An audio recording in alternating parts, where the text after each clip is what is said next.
Ayan. Yan ang loob. Malapad kasi sa loob eh. Hindi ko masyadong makapasok. Itong labas. Yan mga kilonggo. Yung mga sasakyan nila. Yan. Truck. Kaso ang mga dito mga kilonggo. Puro ano. Halos karamihan ano. Mayroon din ang kanilang sasakyan dito. Right drive. Left hand drive. At saka mayroon din ano. Right drive hand ano. Hindi lahat ng sasakyan ano, right drive, hindi lang lahat ng sasakyan left hand. Parehas. Dito pa tayo sa probinsya ng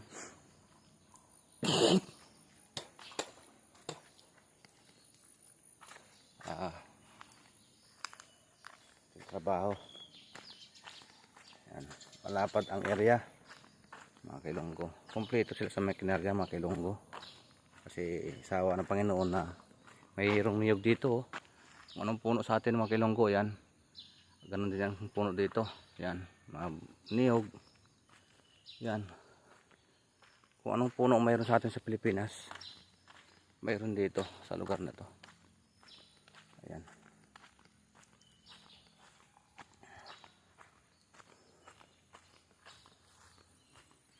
Mayroon dito na mga sakyan na pang ano nila, pang ano sa mga kalsada.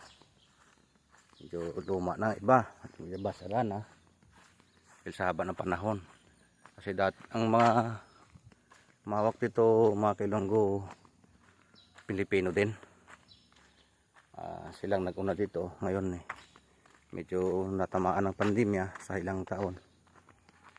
Kaya medyo umano ang kumpanya. Hindi naman totally bumagsak kasi government sila. Sa buong isla na ito sila yung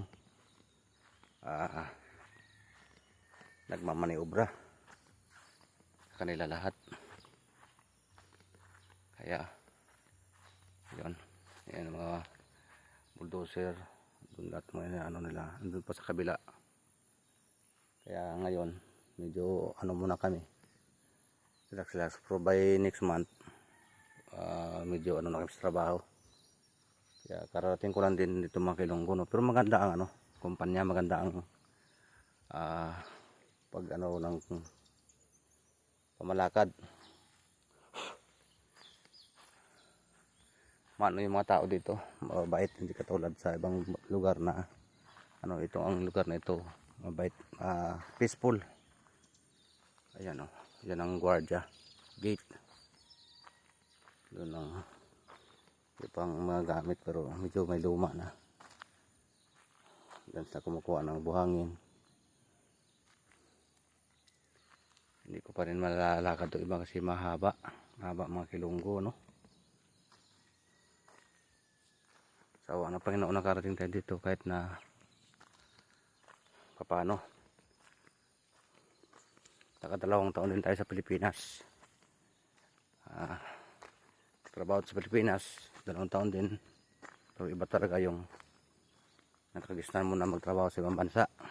Lalo na ngayon, ano yung bansa natin, bagsak ekonomiya. Kaya yun o, ang niyog, buko, puno, yung daming bunga, yun o.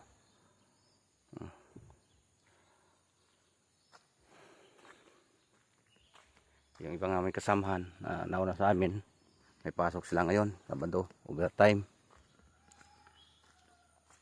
Yung territory ito mga kailonggo, yung isang mahawak dito sa lugar na ito. Ito naman ang papunta sa barracks namin. Area na ito. Yan. Kaya yan, lapad ng lugar mga kilonggo. Ayan o. Lapad ng plantasyon nila.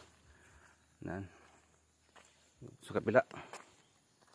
Ano lang to mga kilonggo. Medyo tahimik ang lugar. Talaga tahimik. Walang kang ano. So dito naman lahat kompleto. Pero okay lang. Kasi dito ako nilagay ng Panginoon eh. Dito ako dami kong agency, ibang bansa in-applyan. Dito na talaga ako naswerte sa lugar na to.